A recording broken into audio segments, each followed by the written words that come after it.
Greetings and welcome. Glad to have you. Today, we'll be starting in on a new story in the Jenkinsverse. But before we begin, let me take a few moments to give the obligatory like this video, comment on this video, subscribe if you haven't already, and more importantly, share this video with a friend, a foe, or the feds. Okay, probably not them, but you get the idea. This channel has just become the devil with our 666th subscriber, so let's try and push past that and get this channel to 1,000 subscribers. Be sure to check out my Patreon channel. Consider becoming a subscriber and help keep Kreger energized with pizza and beer. Seriously, editors help make the magic in this business, so let's give them some love. Links are in the video description and in the page description in both YouTube and Rumble. And lastly, a quick shout out to my Tier 3 and 4 patrons, Russ of the Frozen North, Neo5AC, Nick, Zachary Langmead, ScaredWolf1206, and Zachery Raney. Thank you very much. And now, on with the story. Good Training by user CTwelve, an integral part of the Jenkinsverse. Chapter 1. Fun and Games. Date point, 10 years, 1 month AV. HMS Sharman, Folktha, Cimbrian. Personal Protection Services Evaluation. Staff Sergeant Adam Warhorse Ares. Adam and John kept watch at a respectable distance as Mrs. Murphy went about her business. She was the volunteer, high-profile target that the protectors were, well, protecting for this exercise. The ancient and kindly woman slowly and carefully reshelved the books in HMS Sharman's modest library while the protectors remained vigilant for any threat. In that case, it was a simulated threat, the nature of which they would not know for the exercise. Both already had their certifications. Adam, by that point in his career, had grown into an excellent student by sheer necessity, and his career's advanced training courses were almost entirely academic. He dragged John with him, and together the protectors tackled the high-priority items on their ever-growing training wish list. At the top of the list was their personal protection certificates. After all, they were protectors, right? Shouldn't they be legally certified anywhere they might be needed in human space? And they had most of the skills already. Over the course of their SOR training, they had mastered so many combative styles, wrestling and judo in particular, and practiced so many tactical possibilities that their personal protection instructors had, at the end of it, questioned who exactly was training who. That left the field exams. The more realistic scenarios were no challenge because Adam, as it turned out, was an absolute natural as a bodyguard. He had an eye for the job like few the instructors had ever seen. He spotted the threats almost immediately and neutralized them most often simply by being there and making eye contact. He was, after all, an extremely intimidating man without his trademark smile. His titanic muscles bulged so large and hard through his fatigue uniform there was no hiding his power. But despite his incredible mass, he moved quickly and lightly on his feet, practically bouncing about on his toes even while wearing his small combat load of well over half a ton of armor, gear, weapons, and heavy combat boots. He was so intimidating, in fact, the local goons they'd hired to simulate his opponents were reluctant to make any attempts. It was only after promises of kid gloves and a demonstration of the same that anyone would agree. But that remained a problem. They were far too nervous, and that made them easy to spot. Baseball had similar problems.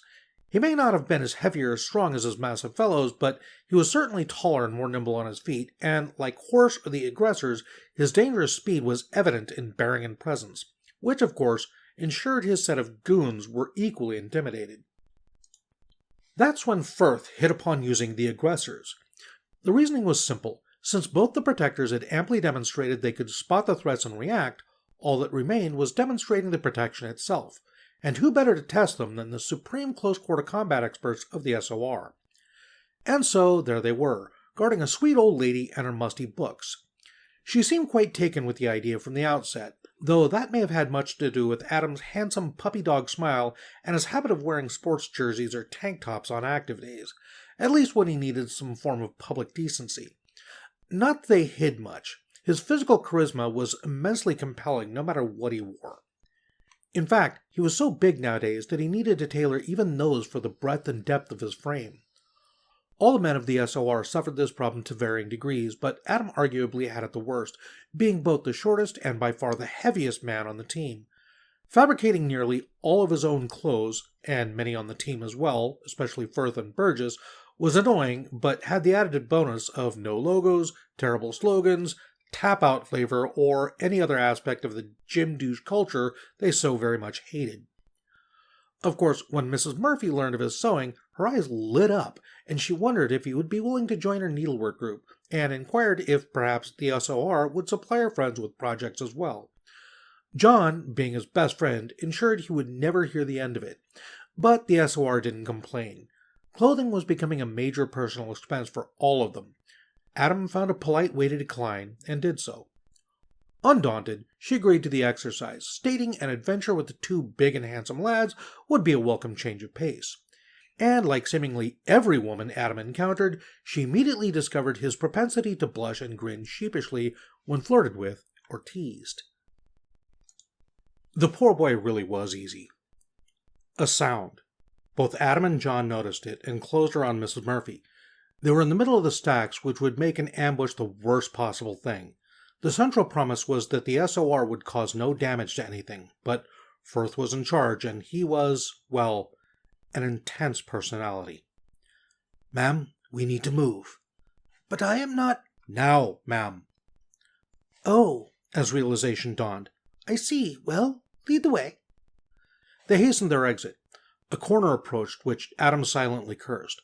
Both the protectors were so broad that they had to turn their shoulders to fit their enormous frames through doors. Now they were stuck moving through a very narrow stack. So narrow, in fact, they had to squeeze down the passage perfectly sideways while Mrs. Murphy proceeded as normal.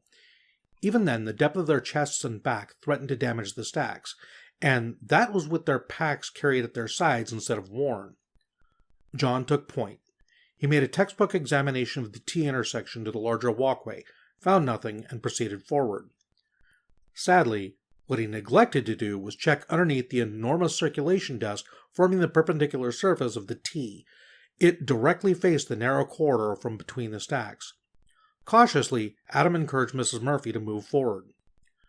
Right at the moment he cleared the corridor and was in the intersection, Firth sprang forth from behind the desk and leapt above the second story, a hollow Nerf boffer sword drawn and ready. How he crammed his giant frame onto the desk was a bit of a mystery, as was his appearance. He had his face done up in blue berserker paint and wore nothing but a kilt. Was his garb calculated to surprise? If so, it wasn't very effective. Adam growled and leapt clear over Miss Murphy's head, trusting in his teammate to whisk her to safety. This Burgess did before the two giant men smacked loudly together in midair. Firth swung the sword harmlessly at Adam's head right before they collided. It was meant as a distraction, and it was effective. Adam instinctively raised his arm to block, and that put him out of position. Firth grinned inwardly and snatched Adam before he could react, twisted around, and landed right on top of him, driving their incredible combined mass directly into the unyielding concrete floor. They crashed to the ground, Adam briefly dazed by the force of the impact. But before Adam could even properly react, Firth seized Adam around his waist, well over 2 tons of man and gear, then yanked him backwards through a wrestler's bridge and suplexed him hard into the floor, sending a noticeable shudder through the building. Of the SOR, only the protectors or Firth could accomplish such a feat. Rebar was probably the only other member strong enough, but he was too short, around 5'10", like Audie's, and lacked the necessary mass or leverage, or speed. But Firth stood over 6'8" in his bare feet and his perpetually crouched in ready posture, and was a man not insurmountably far short of the protectors where mass and strength were concerned. He alone was a proper match for them in that kind of combat, and that was important given how strong these 3 men were. And it was a good thing that he was so big and tough, because Adam had instinctively lashed out with his legs and grabbed Firth around the waist, squeezing so hard he was painfully and instantly winded. He reacted immediately with aggressor's speed, wormed his way into a bridge, and escaped before Adam had the presence of mind to lock his legs together. Firth immediately flipped over and pressed his advantage. At that moment, Adam's situational awareness returned and, seeing Firth on the attack, turtled up and donkey-kicked. Firth dodged. Good for him, since a kick by Adam was little different from his callsign's namesake. Firth was therefore forced out of position, and Adam took advantage. He grabbed a hold of Firth's arm in the opposite shoulder with so much force the muscles underneath were instantly torn by the crushing grip. Such a grip would have smashed a normal man's shoulder to paste, but Firth merely grunted in annoyance and kneed Adam in the gut. In response, he growled and quickly slammed Firth face down on the ground. Adam squeezed much harder with his giant paws to drive home the point. As anticipated, he felt the arm and shoulder go limp. The nerves and muscles squeezed like soft putty and the blood flow cut off. Then he forced himself up and onto Firth's back, wrapped his limbs viciously around Firth's torso, then smashed so hard both men felt a rib cleanly break. Firth again grunted in pain and attempted to muscle himself up to his feet. He was doomed, of course, with his arms momentarily handicapped and his power no match for Adam's raw strength, but that was part of the plan. His purpose was only to delay. Adam had a tendency to fixate on an individual and would most likely battle Firth until he gave up. So he didn't, and earned himself 2 more broken ribs and additional injuries as Adam squeezed, slammed, and destroyed his foe. Meanwhile, Murray simply snuck up behind John and tapped Mrs. Murphy on her shoulder. Game over. John didn't see or hear it coming. Adam did from his vantage point and tried to voice a warning, but Firth chose that moment to show his real strength. He stood up with Adam latched onto his back, successfully this time, waited the bare moment for Adam to attempt repositioning, spun around quickly, and hip-tossed his foe flat onto the ground and pile-drived his fist square into Adam's ribs. There was a satisfying multiple crunch as bones snapped and Adam was winded. Grinning viciously, Firth quickly pinned with his legs and swung his fists with absolute brutality into Adam's gut, hard and fast and relentless, doing all he could to keep Adam winded and dazed as long as possible. Adam, of course, tensed his iron-hard core to defend himself, but Firth did not notice the pain building in his fists as hairline fractures developed and spread. He had a mission. There was a whistle. Firth delivered one last punch for good measure, panted a long moment, grinned down with absolute savagery at his opponent, then helped Adam up. He lifted Adam from the ground and off his feet with little apparent strain and swallowed him in a huge body-slamming hug. You good, bro? Yeah, fuck, he grinned wearily. You worked me over good. Firth nodded happily as they nuzzled briefly, forgiving each other their pain. Satisfied there was no animosity, he set the monstrous protector down onto slightly unsteady feet. They held close while their pounding hearts caught up with their oxygen needs in the thin simmering air, and their brains regained full control of their bodies and balance. Recovered somewhat, he fetched his crude patches while Adam wobbled slightly, still a bit winded. Actually opening the patch proved extremely difficult, as Adam's ribs and iron-hard abs were a bit more than Firth's fist could handle. He found it very painful to open or close them, or suddenly move his arms at all. Ow! Adam noticed. Hey, let me give you a shot. You're hurt pretty bad. Firth grunted thankfully. You're in just as bad a shape, dude. Firth said it with a knowing smirk, pleased at the damage he had wrought. It had somehow become a competition. Bullshit, you giant fuck. I know I broke 3 of your ribs and I felt your shoulder give. And I bet you tore your hamstring too. And what about your hips? Fair. It sucks walking with those torn, but I bet I may have bruised your kidneys, and I know I broke a rib too. 2 ribs, you goddamn asshole, he chuckled and thought for a moment. You know, as big and broad as you are, me and Base never should have taught you how to get strong like us. You're growing fucking scary fast, bro. Nah, not like you two, he grinned evilly. Not yet, anyways. Gotta catch baseball first. You probably will, chimed in Base, as he and an almost imperceptibly smug-looking Murray approached. I mean, I'll make it hard for you. Base grinned with all the macho bravado he could muster. But you're just too goddamn naturally big, and you've got the widest shoulders on the team. Hell, maybe one day you'll challenge Horse. It'd be about time I had someone who could hang. Fuck you, midget. Fuck you and your perfect leverage. Ain't my fault I'm the correct height. Come down to my level. Lads, as amusing as this all is, said Powell from around the corner, I reckon we should debrief, seeing as Mrs. Murphy has died by ninja and we're now without a librarian. There was a respectful grumbling all round while Powell eyed the aftermath with a twinkle in his eye. As promised, there was no damage to the facilities. Well, one of the big brutes had put his foot through the wall and scuffled, but that was an easy fix.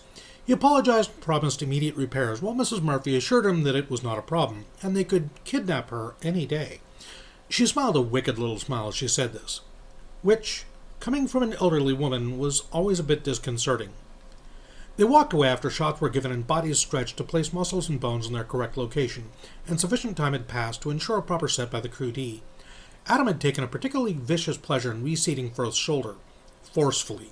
Firth, in turn, complained loudly and good-naturedly. Man up, bro. I'm gonna be pissing blood in an hour. Firth merely grinned and shrugged his shoulders and winced. Totally worth it. Ow. Hey, also, said Baseball, I gotta ask, why the kilt? Oh, that's easy. It was fun and it gave our victim a little thrill. Why not? They all looked at each other. Powell worked his jaw and pretended not to hear. Bro, are you... Dude, she's what, 75? Did you go true Scotsman under there? Damn right I did. Us three big boys are God's gift to the ladies, man. Gotta show it off. He waggled his eyebrows to the raucous jeers of the other men. Then Murray sealed their fate. We should call you three the Footlongs. No!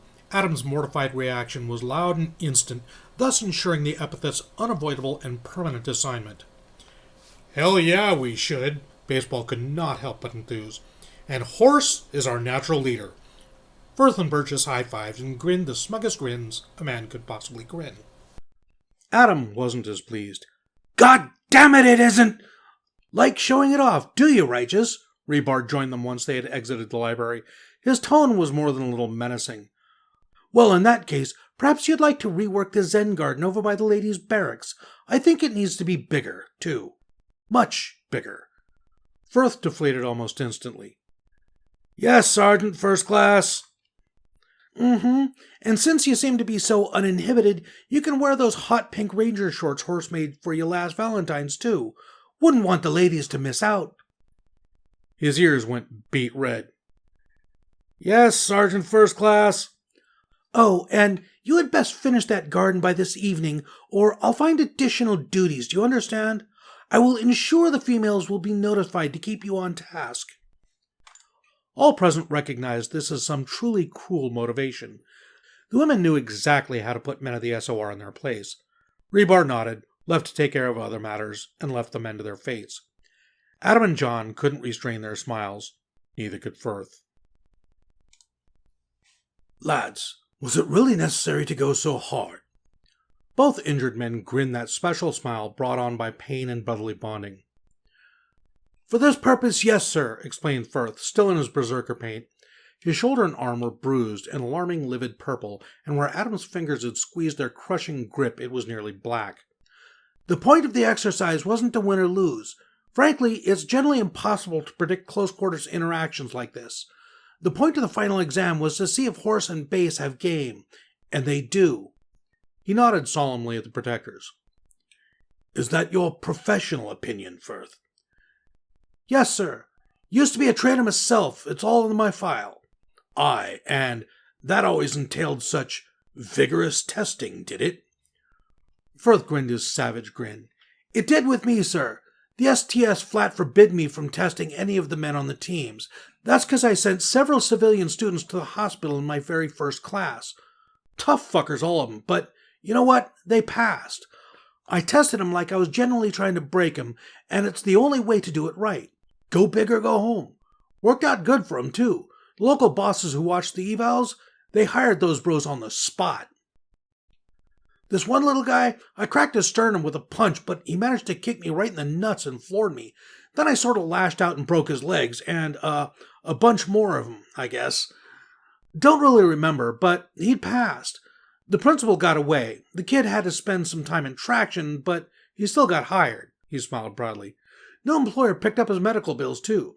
Good kid. Still keep in touch. Powell studied Firth carefully. Normally, a man would squirm under such scrutiny, but Firth was not a normal man. He bore it happily, friendly-like even. Your unit file only briefly mentioned this. I thought you would be a good training instructor, but I had no idea you held such a hardcore reputation. Ask my unit if you want. They can verify it all, but see, I don't fuck around with this kind of thing. It's life and death, sir. I make sure anyone I teach will do absolutely whatever it takes to win, and these two fellas here not only will, but they're probably the only dudes I've ever met where I don't need to pull my punches. Hell, Adam can straight up break me if he gets a good hold. He turned and smiled at Audie's. Kind of like he did today. Shit's gonna hurt for days, man. Horse blushed a bit at that, while Base slapped the massive protector's back. Nobody else? Powell ran an evaluative eye over the three giants. That include your fellow aggressors?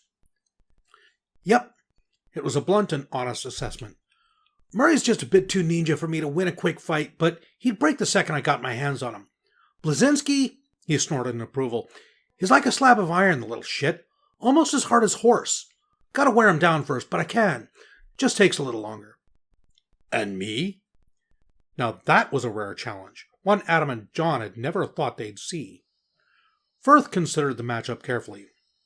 I don't know, to be perfectly honest. I'm pretty sure I'd break you too, but you've got cunning and experience, and that counts for a lot. Aye. As always, it was perfectly phrased, admitting neither weakness nor ego. Firth grinned a bit aggressively. But I reckon it'd be a fun fight. Powell nodded agreeably, but did not rise to the challenge. A thought occurred suddenly. Wait, how big were you when you were doing this? Yeah, basic and the CCT training pipeline pretty much starved me down to a beanpole, but even then I was easily the biggest man and strongest dude they'd ever had to go through the program. Lightest I'd been since I was 15, in fact. Once I could eat properly again, I shot back up to a nicely comfortable fighting weight. Things were pretty good, so I didn't push the limits until I'd heard about the SOR, but once I was really trying, though, I grew like a goddamn weed, even before I started the crude, but I wasn't surprised, not really. I'd always been huge. Runs in the family. Powell boggled at the casual drive-by description of Firth's exceptional adolescent development. Wait, you were that big at 15? Were you always such a prodigy? Firth, for his part, seemed to enjoy the disbelief. Yep, I was 6 feet tall and a heavyweight wrestler and powerlifter when I was only 12. Wrestled varsity since the 4th grade. Undefeated state champion up to the 6th grade before I got too big. Only reason I wasn't ever national champion was because they didn't take 12-year-olds in the varsity division. Powell raised an eyebrow. Firth grinned, then chuckled darkly. Well, they also might have been mad I broke their golden boy at state tournament. He was good, but I was way fucking stronger. We tussled for a bit, then I just sort of powered him over into a splattle and bent him in half so hard that I cracked his ribs and dislocated his hips. And broke some other stuff, too. Did it so fast the ref couldn't stop me. I kind of got lost in the fight, but the ref was smart enough to slap me back into reality. Golden Boy? Fuck, poor bastard just sort of went limp. Went limp and kind of gasped a bit when I untangled myself. He grinned primally, but then a flicker of remorse played across his face. I won the state championship, but, he left the tournament on a stretcher, which, fucking sucks.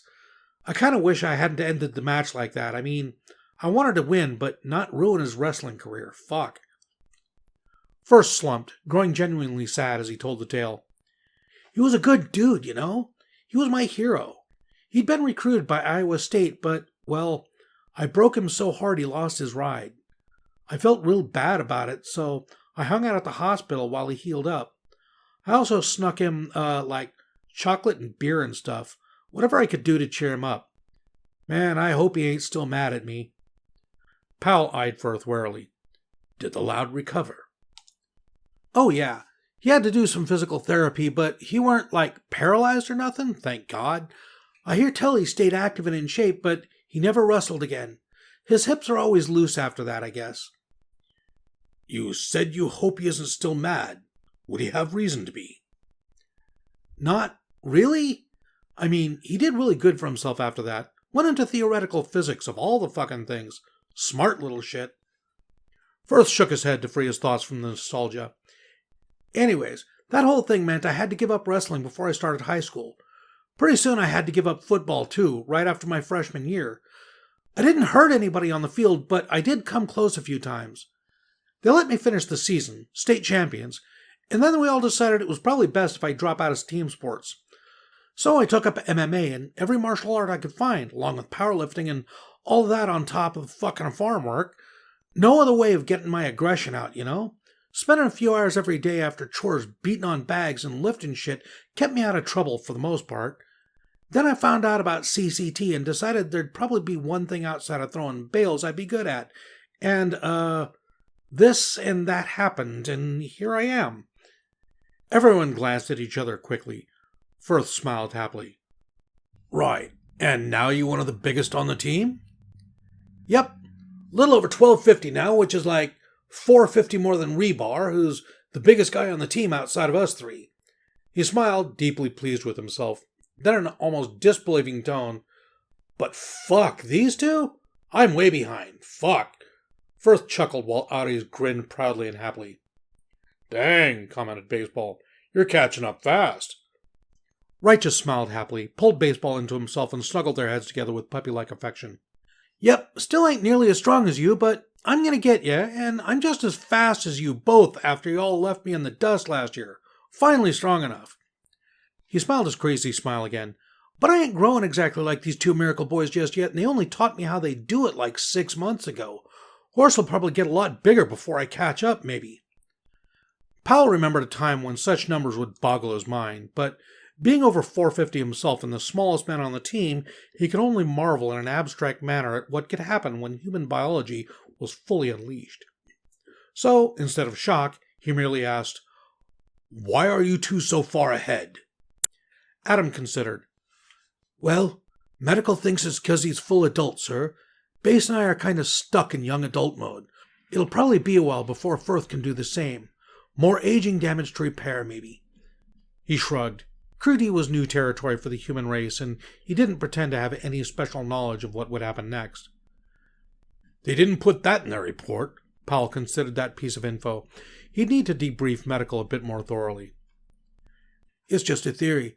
Base and I don't really know why we respond so much better than anyone else, or, had this crazy frame growth, thicker bones and skull, bigger pelvis, longer arms, wider shoulders, stronger hands and feet, all that, or if Firth will see the same. But the thing is, Firth is already a fucking gorilla. He's still bigger than me in all those measures, even the whole can't find shoes thing. Had to get him custom made since I was 13, and for the record, mine are only slightly bigger than yours," Firth chuckled, "which is scary since I'm almost a foot taller than you. Anyways, we guess he'll be big like us probably in, maybe 5 years, assuming me and Base slow down soon because of calorie and frame limits. Hell, maybe he'll be even bigger." Powell folded his arms and sat back, studying them side by side. His eyes settled on Firth. 3 of you, and Firth even bigger. You appreciate that's a mite fucking alarming, Technical Sergeant. Firth gave a truly wolfish grin. "Yep, I'm be the fucking biggest, baddest motherfucker to ever live, and these two are gonna be my posse." John nodded with a pleased expression, and Adam grinned his puppy grin. "But can I be honest, since I'm already sharing everything?" "Of course." "I'm really glad I met these two. I can honestly say that since I was 13, I was the biggest, strongest, meanest dude in any situation I found myself in," he shrugged. "I won't lie, that's been pretty awesome, but you know what? It's really nice knowing there are people out there who can kick my fucking ass, sir. I think I needed that." The three sat there awkwardly for a moment while Firth radiated deep, genuine happiness. One thing's for sure, deception wasn't Firth's strong suit. If he said something, he meant it, and he generally meant it with as much intensity as it was possible for a human being to feel. Powell cleared his throat by way of segue. "Right. Well, enthusiasm is all well and good, but do us a solid and don't engage in such a vigorous training without prior advice from us now on. Realism's good and all, but the less we can abuse the crew D, the better. Don't want to risk building up resistance too early." "Understood, sir." "Lovely. Now I believe you have an appointment with the ladies' barracks." "Yes, sir." He grinned ruefully, stood up and left. Powell turned his attention to the protectors. "I'm going to need you to draw up some safety protocols. One of these days, at this rate, we'll be looking at a training injury that's a bit less tractable than broken ribs, lads." "And bruised kidneys?" "Aye. All the more reason to get some initial guidance drawn up by tomorrow. Go talk to the medical staff. Make it happen. Dismissed." They nodded and left, but even through all that, Powell couldn't help but smile to himself. His lads all had spirit, and it was the best kind, enthusiastic and willing. With some proper boundaries and a good pre-brief on whatever task was before them, well, it was certainly good training. Good morning, good afternoon, and good evening. I am the Casual Deathworlder, your host, and this has been Good Training, Chapter 1 by CTwelve. If you enjoyed this content, please remember the algorithm demands burnt offerings. And while you're at it, please smash those like and subscribe buttons and consider dropping a comment down below for engagement purposes. As always, a huge shout out to my editor Gregor. Thank you very much, buddy. I couldn't do this without you. So, this is another story set within the J-verse, but actually directly within the Deathworlders story proper. And when we get to that point in Deathworlders, I'll also be doing The Waters of Babylon by Slice of Pie. Sadly, that's about another 15 chapters off, so maybe close on to a year away. Hopefully sooner, but we'll see. Lastly, I invite you to join our community over on Discord. The invite link is in the channel description at the top of the page in both YouTube and Rumble. Come check out our community and join in on the fun. Until next time, be safe, be well. I love you all. Bye-bye.